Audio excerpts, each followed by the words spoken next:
everyone. How's it going today? Finally got a chance to get back to do a little filming. And actually, I have a unboxing I want to do of a new sponsor that we're gonna push in 2021, and also kind of give results from the ABA that I fished yesterday. It was the first one of the season for me. They started, I think, last month. They fished the Arkansas River Maumelle pool, and I didn't fish that one, so I'm gonna try to make the rest of them so that I can see if I can make the championship and make it to the end of the year with the ABA and possibly get a chance to win a boat and get a little national exposure. But yesterday, the fog kind of kept us from going out until 10:30 yesterday, so my plans kind of wavered a little bit. I may have should have done what I was doing to catch the two fish that I did catch. I probably should have been doing it the whole time since my time was limited, but I didn't get a chance to really do that. So it kind of showed in my results. I had two fish for almost 6 pounds. The two that I had one that was 3 and some change, almost 4 pounds, and then the other one was probably about 1.5 pounds, a little bit bigger. But that it showed that I didn't adapt fast enough, and I didn't make the adjustments that I needed to make in a timely fashion. Especially when your time is limited, you definitely need to go out there and do the things that the fish are telling you to do right then. And I wasted about 1.5 hours, 2 hours fishing shallow, and it didn't pan out for me. But further ado, what's happening here is I got my first set of custom-made baits from Slowtown Custom Lures, which is going to be sponsoring me for the 2021 bass season, tournament season. So what I want to do is do an unboxing of the baits that have been custom made for me. So we're going to go ahead and open those up, and I'll kind of show you guys what the deal is. I had a friend that turned me on to this, Derek Dixon, turned me on to these lures, and to tell you the truth, I've caught a lot of fish on these lures, and I don't always, I tell you guys a jig, but it's not necessarily saying what type of jig. And forest throwing and chatterbait, these have been the best ones for me. Yeah, and these are custom colors, is what I like. I mean, the colors are custom. These are custom made colors. Some that for these lakes that we fish, it's gonna be perfect. And there's chatterbaits. Some more chatterbaits. I really dig this color here. It's a green pumpkin color. I don't know if you guys can really see that, but it's a green pumpkin color. I'll take them out the bag so you can really get a better look. But I've had a lot of success throwing these baits, and so one thing I've learned tournament fishing, bass fishing, is sometimes the custom lures, they would work just a tad bit better than most others, man. But that's a heck of a jig, and I just like how those skirts lay. They're made of some very good material, and man, it just under that water, you see it running through that water, and it's doing the things it needs to do. When you stop it, that skirt flares, and sometimes that'll trigger an extra bite for you when that skirt kind of flares back at that fish. And not to knock any other lures, man. I'm sponsored by other places that have chatterbaits and this and that. But I want my lure to, when I pump it, I want to get some kind of reaction out of it. And these lures definitely get that reaction. So you guys check them out. He's on Facebook, Slowtown Custom Lures. Mr. Barker, he's a good guy, man, really good guy.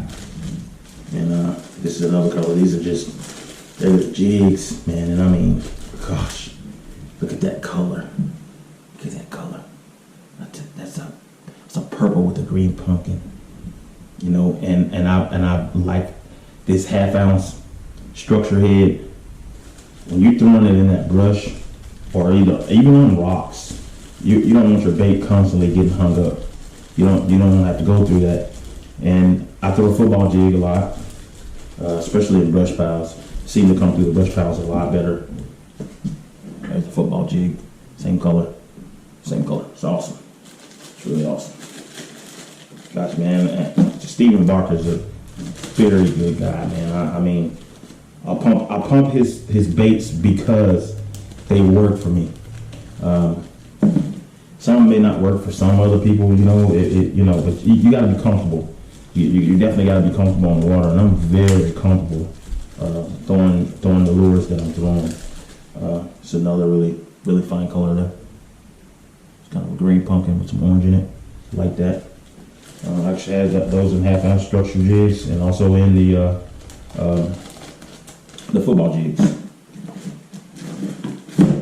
Down here, another really good color for our lakes. Anyways, I like that color. That's a bad color there. That's an awesome color.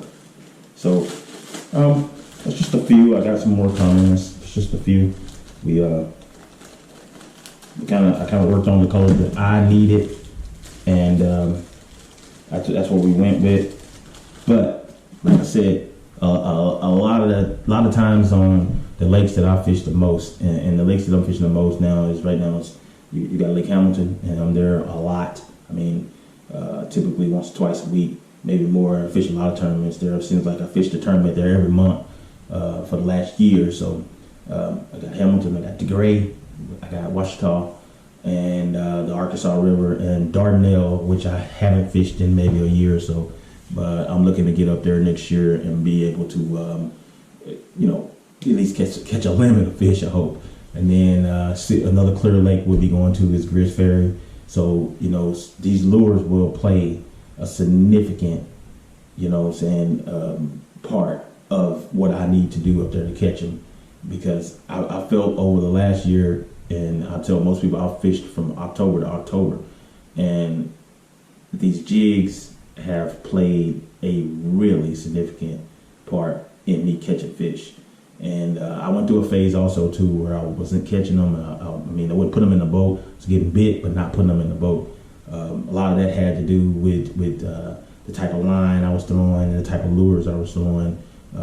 If you can, you throw in a top water bait, man, definitely put some braid on there. That braid, it will sometimes when you're having a reaction and you setting the hook, sometimes you will pull it a little bit quicker. It doesn't have any stretch to it, so you pull it a lot quicker. I suggest letting the fish eat it, and then make sure you have that fish on there before you start to set the hook or you start to wind it. Because 9 times out of 10, what happen is if you're walking a bait and that fish blow up on it and you don't see that line pull down, most than likely he doesn't have it and he's still behind it, but he slapped at it and he missed it and didn't get any hooks in him. And you go to pull and boom, that fish turns around and goes back. So if you let them eat it, I guarantee you most of the time with that, 100% of the time you let them eat that, they will get it and they'll get some treble hooks in their mouth and you got them set. But I went through a phase and it really hurt me at the end of the year doing the BFL. I was needing those points really bad. I needed to at least fish 2 of those days, and I bummed the first day, so I didn't even make it close. As a matter of fact, I zeroed, so that didn't even give me any points for the BFL, and I needed every point that I could possibly get. And I had a lot of fish blow up, a lot of fish come behind my bait and slap at it, and I was throwing a buzz bait. I was also throwing a whopper plopper bait, and I was just pulling it too fast. And the matter of fact, no, I correct myself. I wasn't pulling it too fast. What happened was I had on mono, and the mono would give them stretch and let that hook move around. What's one thing mono will do? Once you're pulling it, you can be winding as fast as you possibly can. But that fish turns and then turns back or something, it has stretch. So it pull out and pull back. And when you come back, it gives you that slack, and it gives a chance for that hook to come out. So just a tip for you guys: throw in top water, throw that braid. That way you won't that connection, you will have it the whole time. And I can't stress this enough. Keep constant pressure on that fish. I don't care it's not about fighting the fish too fast or fighting the fish too slow. It's about constant pressure on that fish. I mean, I've learned that this year with top water fishing, and it's helped me significantly. I haven't lost a fish in a long time on top water. It's been months, and man, I tell you what, it can help you. But anyways, that's the unboxing of the a few of the dates from Slowtown. Man, I can't say much more about Stephen Barker and Slowtown Custom Lures, man. I mean, from here in Arkansas, it's a home-based company and custom lures, and that's what it's all about. And got out the car right here somewhere. Maybe I moved it. Oh no, there's one right there. This is the card. I don't know if you guys can see it closely. Slowtown Custom Lures. Stephen Barker, man, you want to give him a shout out if you can see that. Also, we'll post a link in the bottom of the. I'll post a link in the bottom in the description part, so you guys can check that out. But man, check Stephen out, man. He's a really good guy. You know what I mean? And you don't get. I mean, everybody that I run into, I can't say I've run into anyone bad in the industry. For when it comes to baits, when it comes to helping me out, trying to help me further my career, man. I mean, I have so many friends I've met and so many companies and businesses, man, that have reached out and done things for me, man. And I'm appreciative to everyone, you know what I mean? And they all know it. If I can help them, I'm always going to promote their stuff. You know what I mean? I have no bad feelings with no sponsors that I've had.